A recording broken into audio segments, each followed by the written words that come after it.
Hey party people, it's time for some updates. So when we left, I think I'd gone to Kenya, had a great time there, saw a lot of patients, learned a lot of stuff.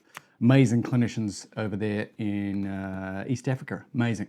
A couple of things here on the list of things to talk about. First of all, the Pitt. Are you watching the Pitt? You should be watching the Pitt. It's the best representation of emergency medicine that there has ever been. It is incredibly realistic. It is so good. It is also very triggering. So be careful if you're watching the Pitt, particularly if you're a seasoned doc. It's going to bring up stuff about COVID and just the stress of the job, but it is incredible accurate representation. I am very proud of it. We at MRAP are official collaborators, and I now, foolishly, am taking up a much bigger role there in the writer's room, doing all of the medical stuff with Joe Sachs, who was probably one of the most underrated emergency physicians ever. He was on ER, he's on the PIP, he's one of the producers, he's one of the lead writers, and he's what makes it so good in terms of the medicine. Amazing. Now I'm going to be there to help Joe out. He was actually my attending at UCLA 30 plus years ago.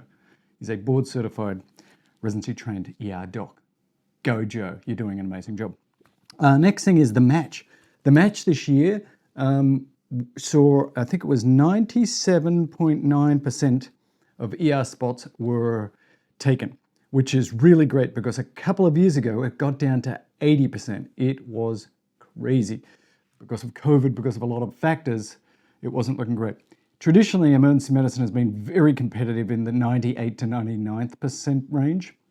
We seem to be back at that level, and I'm very excited about that. That's really important. So let's do a quick case, and then I want to talk about some other things as well. So when we were in Africa, we saw a gentleman, mid-30s, who'd had measles, who now presented with some weakness. And that weakness initially was in his legs, but then was in his face, and then he had difficulty phonating. And I'm wondering what you think might be going on here. We've talked about it. We've talked about it here on Invictus. We've done a couple of these.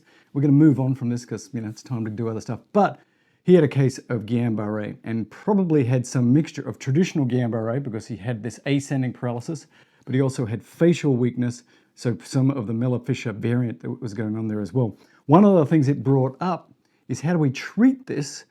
And the treatment is IVIG. Well, that's one of the treatments, IVIG.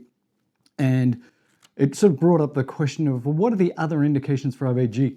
We actually didn't use IVIG because in Kenya, it's incredibly expensive. And we worked out that would be the equivalent of about 1,000 inpatient days for the hospital. So we just treated him symptomatically. And at last we checked on him, he actually was getting better. But IVIG, do you know the indications for IVIG? This will come up in a series of questions. So just some of the big ones I think are Guillain-Barré is a big one, ITP, Kawasaki disease, it can be used in, optic neuritis, neck FAS is an interesting one. So it is actually indicated in neck FAS if you think it's that pure strep A form. That can be difficult to work out. Probably doesn't work in the sort of the mixed microbial form. But if you've got that pure strep A form, classically that would be a young person without immune suppression who's developed neck FAS. IVIG might be useful there. How does IVIG work? I don't know. It comes from theoretically healthy people. It has lots of antibodies and it does some stuff with immune modulation and other things. But when I read about how it works, I think that most people don't actually know. But remember some of these classic indications for IVIG. And then the other thing I should say is Core P is the textbook that we're going to be using for Invictus. It is an incredible textbook and it's revised constantly. We've got the pharma chapters. We're now developing this AI search, which is amazing. So that's where we're getting the information from. And one of the things we're doing before we release this Invictus thing to the world, which hopefully is going to happen by the late summer, is that I'm creating a bunch of QBank questions, like hundreds, probably thousands of them. And these QBank questions are really to help you remember stuff, less than trying to be exactly like the exam. There are other people that do that very well. But these questions are going to be really useful for getting you up to speed with the knowledge. Because what you should be doing is you should be reading, excellent, watching and listening, excellent, doing lots of questions, excellent. And that will help you consolidate all this knowledge. And we're going to have a series of study guides to help you get through the exam. The other thing I should say is that we're also developing for the new oral exam, which is producing a lot of anxiety for a lot of people. So there's a new oral exam coming, and it's very different from the old exam. And we are already got a mass of people together, and we're going to be shooting that soon in the studio and hope to release it also later in the summer, so that you'll have this really great overview of what to expect for that exam and how to do it, and lots of cases. All right, that's probably enough for now. Next time I join you, let's do some QBank questions.